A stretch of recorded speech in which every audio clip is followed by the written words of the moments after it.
Hey, this is Metal Rob Caldwell, along with Carcass John Fossum. Carcass John. Doing my best, Phil. You got to do it. Yeah, you got to say it like Phil to have the major impact there. Carcass John. Yeah. Hey, we're back. This is episode 2 of the Metal Roundtable. Welcome back. And if you were bored to tears with our experiences of our first hard rock and metal albums, well, we're going to bore you further with our first concert experiences. So I'm going to go first this time. The first show that I ever went to was a Beatles cover band at Six Flags called the Mahoney Brothers. But let's skip forward a few years. I was a little kid then. My parents took me to that. But my first show, and don't choke me out, if the poser were here, he would love this. Rat on the Dancing Undercover tour with Poison breaking out with Look What the Cat Dragged In. I admit it full well. I was a lover of all things glam rock, and the more hairspray and makeup they had on, the more I liked it. I loved Poison and Stryper and Nubsy Nuff yes, and Bang Tango and Firehouse and just all I Bullet Boys. Rat, Bullet Boys, yes, all that glam Kiss stuff. I loved it all. Man. I still love it all. But I remember going to the Tarrant County Convention Center over in downtown Fort Worth. Cold. It was January or February. And we went in, and the place seemed huge. Well, I've gone back as an adult, and it's like a 3,000-seat venue. It's not even very big. Yeah. But went down there with my boy Richie from high school, and Poison came out, and it blew me away because of their energy. They were so young. They were just going crazy. I was like, man, these guys can't be much older than me. Loved it. I knew all the songs.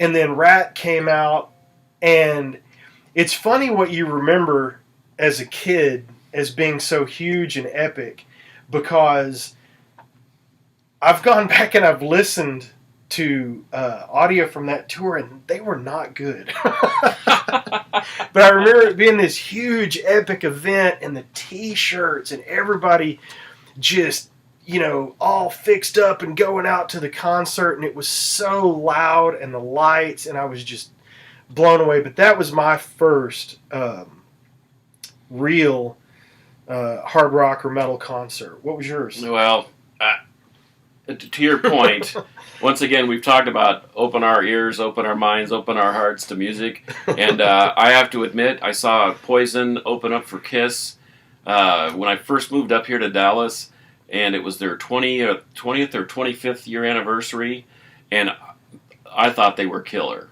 So I can't say anything wrong with them. I actually own a Poison record. It's a greatest hits, but hey. My first gig, I grew up in Alabama as a young teen into high school, and so we were laden with Southern rock and that whole Southern sound, Leonard Skinner, Marshall Tucker Band, Point Blank, etc. But I saw Black Oak, Arkansas, with a gal named Ruby Starr singing a couple of songs, and it was mind-blowing, probably for the same reason. The lights, the loudness of the music, and they were really, really loud, and I never thought anybody could play a washboard so good as Jim Dandy comes out, and he is raking across a washboard. It was so epic, and I guess the whole grandeur of the thing was so amazing to me, and here I was 15 years old, 14 and a half, 15 years old, and it was mind-numbing how great it was. Yeah, I was 16 when I went to my first Garrett Coliseum in Montgomery, Alabama. Wow, that's amazing. Good. Black Oak, Arkansas. Black Oak, Arkansas. I hate to admit this. I don't know if I could tell you a Black Oak, Arkansas song. Jim Dandy to the rescue. Oh, Jim Dandy, come on. Oh, man. No? All right. No, I don't recall that. What else did remind me to send you a picture of my Ruby Starr record. Okay. All right. Okay. So what's the loudest show you've ever seen? Just rip your head off loud. It was either Sleep or Motorhead. Yeah. And I want to lean towards Motorhead.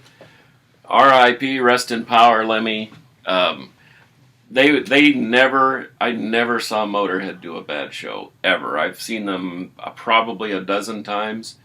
Every time they delivered the goods, and every time I wondered why they weren't headlining. Why? So I'm going to say Motorhead. I never saw Motorhead headline. I saw him on a couple of package tours, and I was way late to the game on Motorhead. I always knew who they were. I didn't see them until probably the late 90s, maybe a time or two in the early to mid 2000s. But they were great. Man, they were great. Lots of fun. But the loudest, I wonder, seeing Pantera in a club before they were signed with Phil, Power Metal, up in Denison, Texas, it was like a bomb was going off that just would not stop. It was so loud. I remember people would walk into the back of the club and they just couldn't handle it, and they'd walk right back out. Now, these were people that did not come to see Pantera. They just came to get liquored up at the bar on Saturday night, and these, crazy dudes are jumping all around. But that was loud, and that was early in my concert career as well. Well, I can remember them on tour with Skid Row as the opener, and being blown away how good Skid Row really was. Mm-hmm. Talking about a hair band that everyone just lumps into the Bon Jovi crew. Those dudes were banging harder than most of the metal groups out there. And I guess being on tour with Pantera, you have to step up your game. But I remember that being extremely, extremely loud. And I have to admit, I'm super old, so I had the advantage over you to seeing other bands that you probably never even dreamed of seeing, like Led Zeppelin. I saw them in 77 in Chicago, and I think had it not been outside, it would have been even louder, but it was loud at sitting at the 30-yard line there at the stadium. But yeah, I would say that Motorhead is probably the loudest indoor gig I've ever experienced. What was the last show you saw? What did I see here recently? Was it Venom Inc. when we went? Venom Inc. on my birthday, I do believe, with Toxic Holocaust and Goat Horror. Goat Horror, as our buddy Poser Mark would say. And they were loud too. Shout out to Poser Mark. Yeah, they were extremely loud. But you know what? The beauty of technology today is it's loud, but with a purpose, and it's not as painful as it used to be when it was loud. But yeah, they were. Man, talk about a band that still has it after all these years. Oh, they were fantastic. And once again, Goat Horror, that's probably not at the top of everybody's metal list, but I've never seen those dudes do a half-baked show. They are always on point. Yeah, they killed it. And then, of course, Toxic Holocaust. They were out there nuking the cross and circle pitting like with the best of them. That's one of my favorite bands. Yeah. Joel Grind. That was good. Nick and Charlie. All right, kids.